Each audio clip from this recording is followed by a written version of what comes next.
பூமி கொஞ்சம் சாய்வாகிறதுனால காலங்கள் மாறுது. பூமி பூமி சூரியனை சுற்றி வர்றதுனால சீசன் மாறுது. சூரியன் இன்னிலிருந்து திசையை மாத்துறாரு. சூரியன் வடக்கு பக்கமா போறாங்க.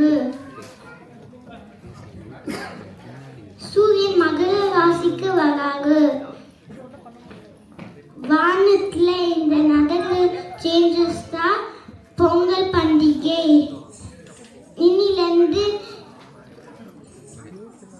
இன்னிலிருந்து பகல் நேரம் மெதுவா அதிகமாகும்.